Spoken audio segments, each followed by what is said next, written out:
this game, which is exactly what they did in game number 1, but it just feels a little bit more important to do it here in the second game.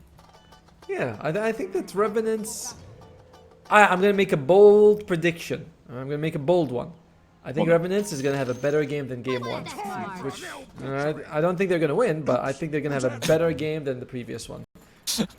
That's not too hard though, is it? I mean, like, I think it was a 6,000 gold lead at 5 minutes in or something like that in that last game. It was pretty damn devastating start.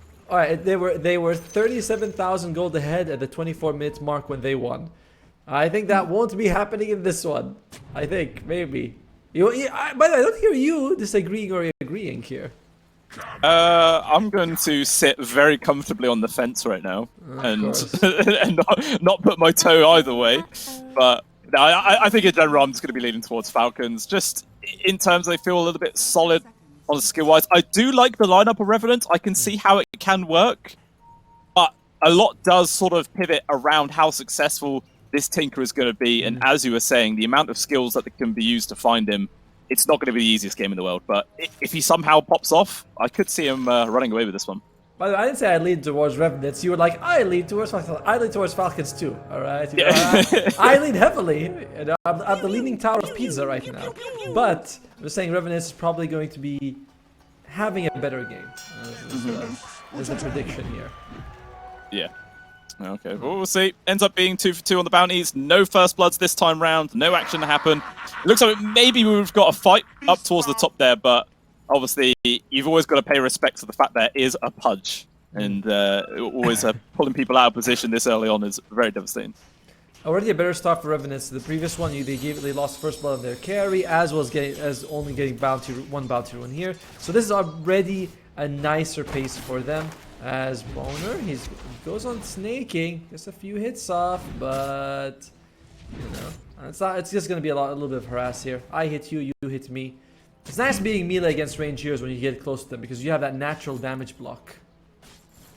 Yeah, that is true. It does help a little bit, but in the end of the day, it's 2 melee against 2 range, so opponent's not gonna have the easiest time in this lane at all, unless of course they just set up for so many incredible hooks to bring him out of position, something like that. Already they've got the lane into good spot. Meanwhile, this mid, Malice taking a decent amount of damage, but already, man, looking at CS, 6-0 to the 2-0.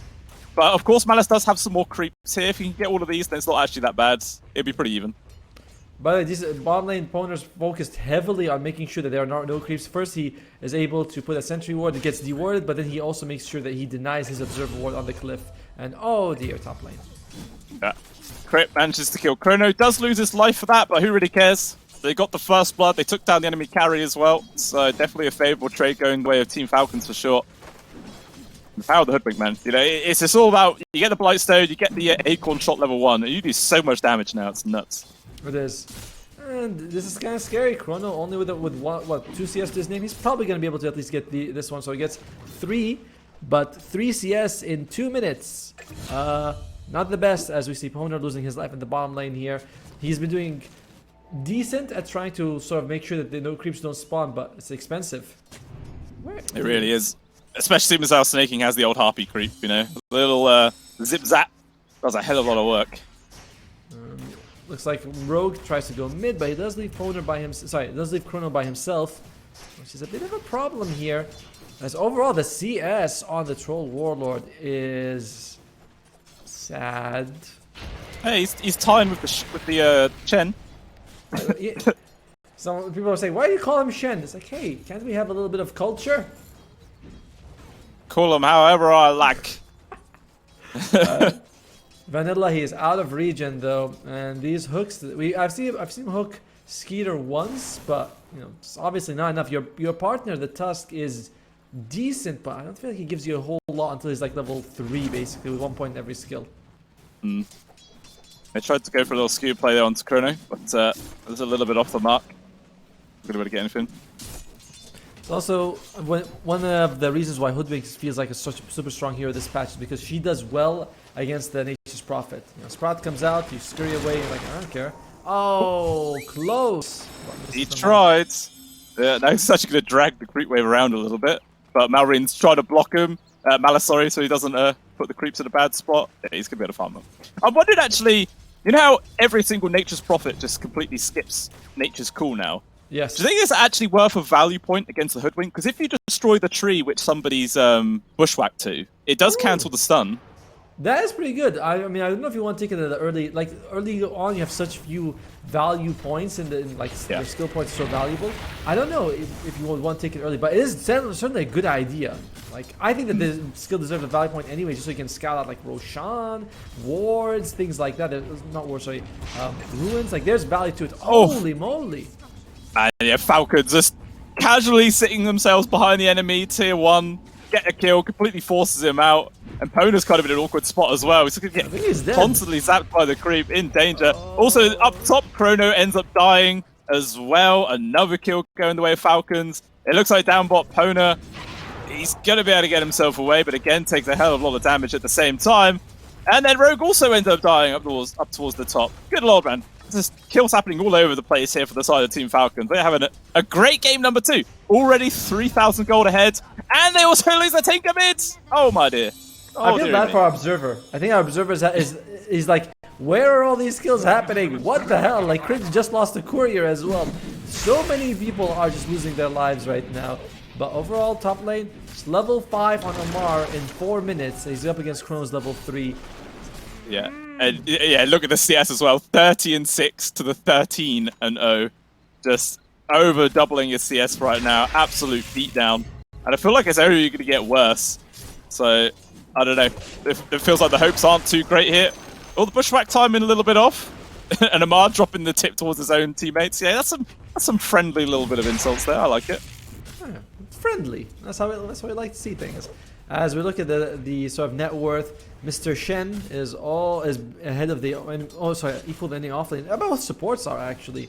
Vanilla's not having the game that he wants here. Snowball. Cool. Yeah, they just back off.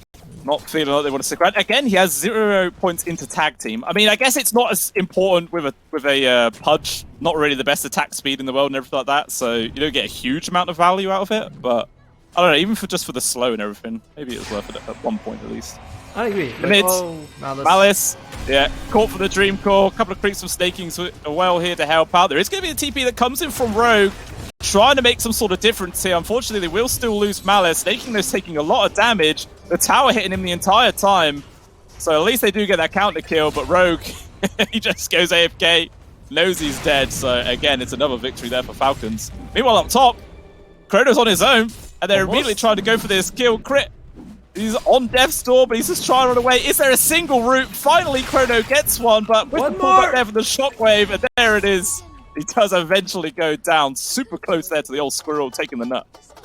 Oh, Crit, I think he was kind of playing with his food just now, being like, all right, let's see what you can do here. Right, Revenants, the 7-minute mark's coming. If they can get one of the Wisdom Runes, they'd still be doing better than the previous game, but they weren't able to get either of them. Malrine diving deep, knowing that's only level 5. Antika now he's level 6, but does he have enough? All the infused raindrops on Malice have been used now, so there's nothing sort of mitigating that damage from the puck. Yeah. You know, having to spend a decent amount of money there just to buy those raindrops in the first place is pretty punishing. As you can see in terms of net worth, it's like 1,300 gold behind. And nice. Okay, Rogue able to snatch away one of the Wisdom Runes there. And they should be able to grab their own one as well. That's pretty big. That is a big deal, you know, like that is one of those things that'd be like, okay, we can get our level 6s on the supports earlier. I don't think that's actually going to happen, but I would think that you get it at this around the same time. Remember that Poner was level 5.5 at 14 minutes the previous game. Malice? Yeah, in danger again. There's just nowhere to go. There's literally nothing he could do here.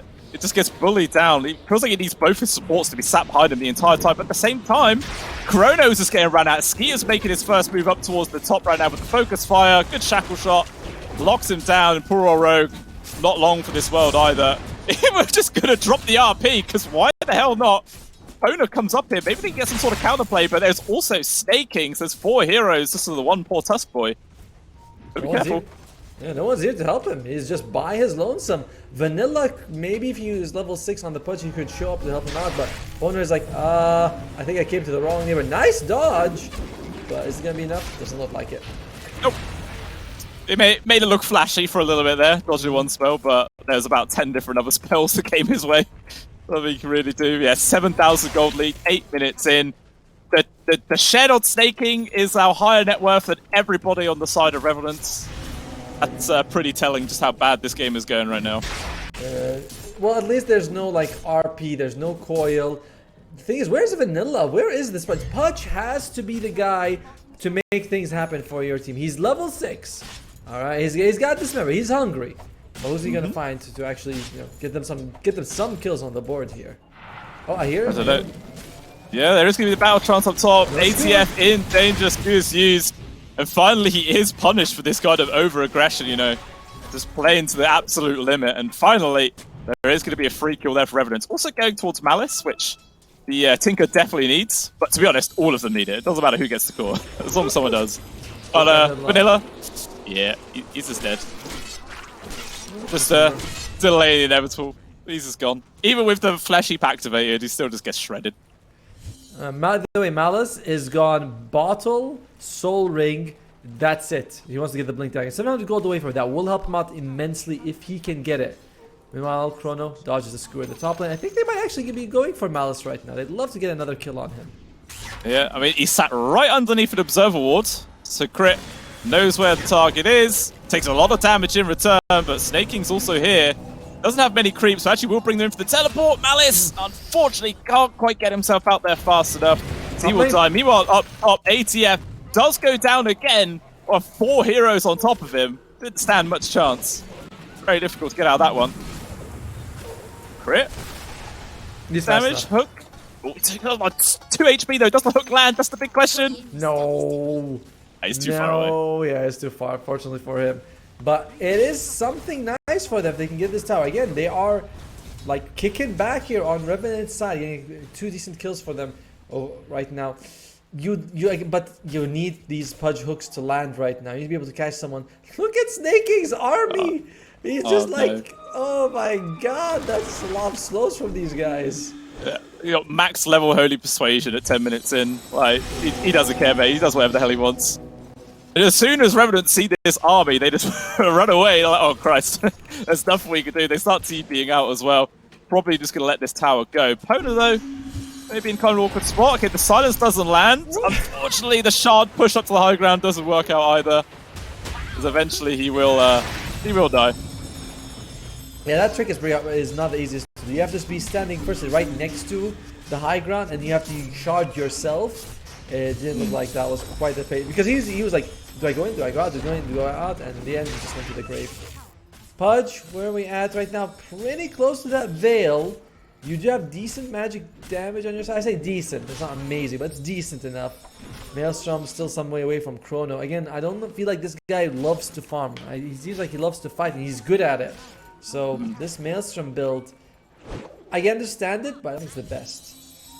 No. For him, personally, I mean. Well, Vanilla, though, still going to get caught by his tier 2. Good core use, but even still, not enough to get the kill. Now, Crit's the one in danger. No scurry points left. Rogue even coming in with the backstab, but they will be able to take down the Squirrel. Everyone is here for Revenants, and still trying to look for something. But Maureen, he's really over-leveled compared to everybody else. He doesn't really care if he wants to stand and fight, even whilst he's lacking his ultimate. It's not that bad. I mean, they're level, what, 8 on the cores on Revenant. He's level 10. It's, it's good, but it's not, like, insurmountable. He's also going to go for... Oof. Oh, man, he's just... I think, what was he going for? Early Parasma? Which way to Parasma straight away? Seems like it's going to be, yep. Okay, yeah. Max, right-click. I was like, I look at the Mystic stuff, I'm like, really? Parasma now? Usually you get that because, like, you want to upgrade your Witchblade, you get your little slot star, but he's like, nope, I want it right now. Okay. So, yeah, now there is a 10,000 gold lead at 12.5 minutes in. What is the big game plan here for Revenants? Like, I think they do have the Veil completed soon. Actually, I don't know if they have. Meanwhile, just another casual grab on towards Chrono. Not even requiring the RP, just an easy skewer into the Centaur and everything else. That's a free kill. Meanwhile, it looks like Maureen has found Rogue. Atos to slow him down, but the Sharpshooter will land. It's another kill. If you're Revenant, what you'd really like to do, honestly, is just push out the lanes. Like, what the good teams do is that you get pushed in, and you start thinking, oh man, we have to fight them. But it's like, that's what they want. They're 12,000 gold ahead of you. They want to fight.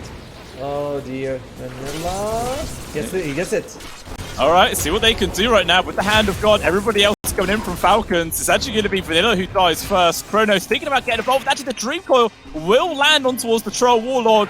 Silence start, pull back from the Wild Wing, stunned as well. Absolutely no chance of casting Battle Trance. Opponent also dying as Rogue attempting to get the finish onto Skeeter, but still just not quite enough damage.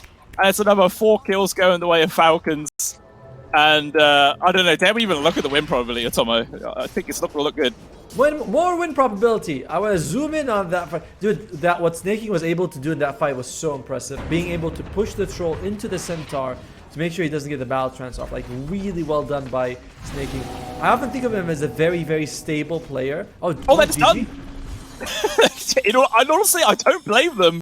That was rough, but wow, that's early. 14-minute GG call. Ouch. Wow. And that's Team Revenants.